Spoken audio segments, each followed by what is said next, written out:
Hello YouTube. I want to share some information I found in the NCHS data brief number 303 published in February 2018.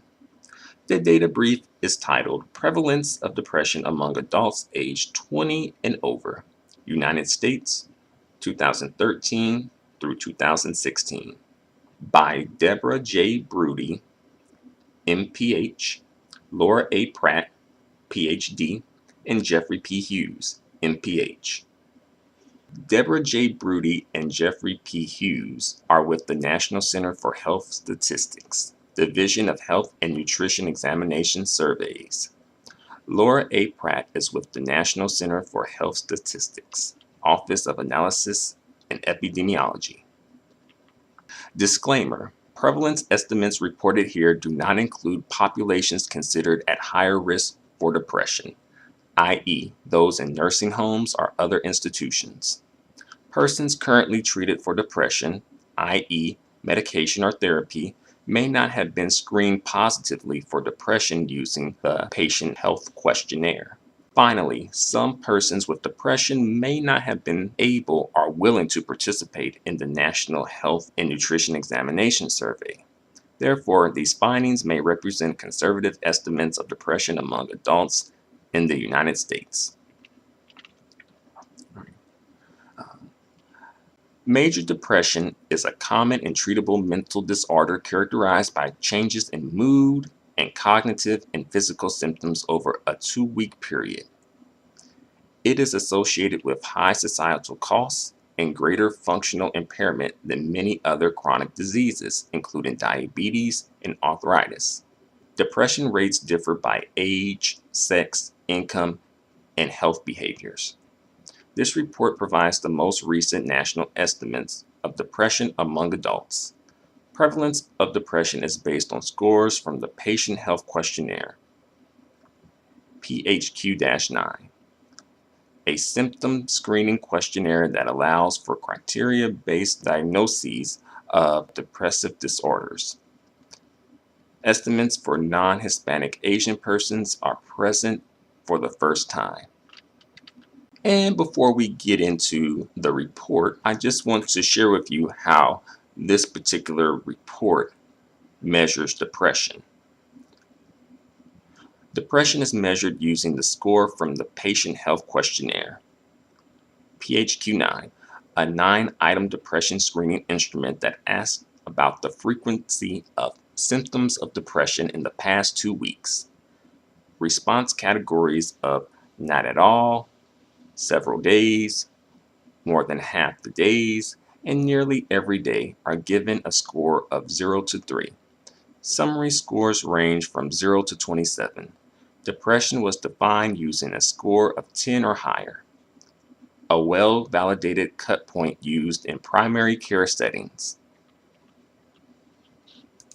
Alright, so let's explore the report. The prevalence of depression was lower among non-Hispanic Asian adults than among any other race and Hispanic origin group. Overall, non-Hispanic Asian adults had the lowest prevalence of depression, 3.1%, compared with Hispanic adults, 8.2%, non-Hispanic white adults, 7.9%, and non-Hispanic black adults, 9.2%. This pattern was observed among both men and women. The prevalence of depression was not statistically different for Hispanic, non-Hispanic white, and non-Hispanic black adults, overall and among both men and women. Among all race and Hispanic origin groups except non-Hispanic Asian, men had a significantly lower prevalence of depression compared with women. So now I want to get into some of my talking points. So women across racial and ethnic groups have higher rates of depression than men. Why do you think that is? White men and white women have the largest margin between their prevalence of depression, while Asian men and Asian women have the smallest margin between their prevalence of depression. Black women have the highest rates of depression of all groups, while Asian men have the lowest rates of depression out of all groups.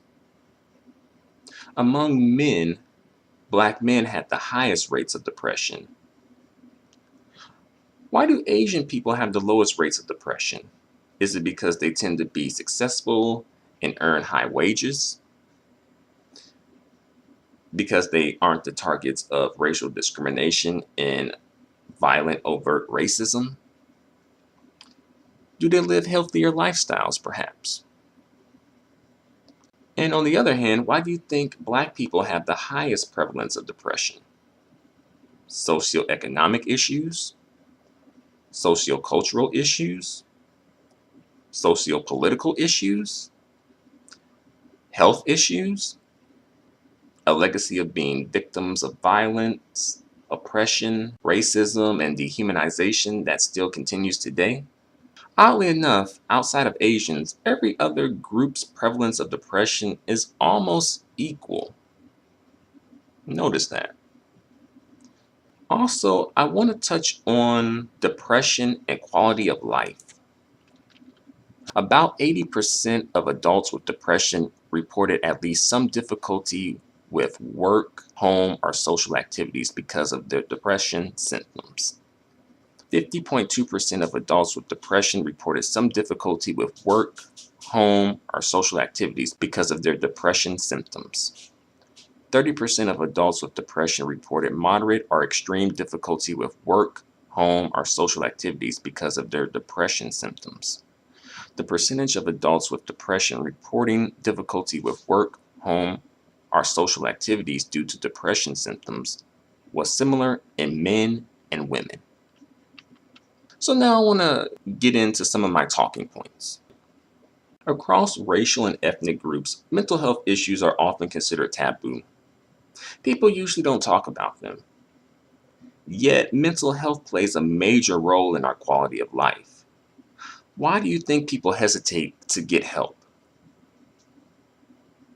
Do you think gender, race, and ethnicity play a factor? Culture plays a factor? I'm sure that the answer is very complex and involves so many different factors. But before I end this video, I want to discuss the data sources and methods used to create this report. So here are the data sources and methods used to create this report. Data from the National Health and Nutrition Examination Survey 2007 through 2016 were used for these analyses. Data from two combined cycles, 2013 through 2016, were used to test differences between subgroups.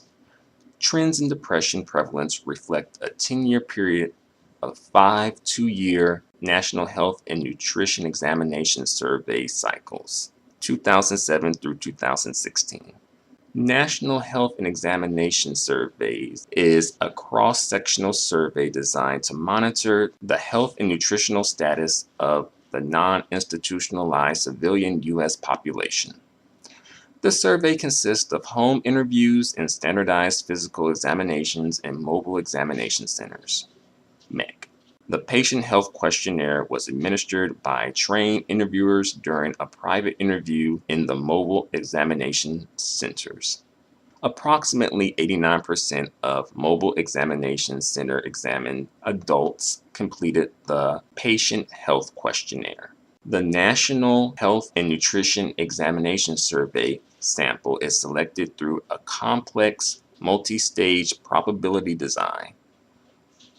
During 2007 through 2016, non-Hispanic Black, non-Hispanic Asian, and Hispanic persons, among other groups, were oversampled to obtain reliable estimates for these population subgroups.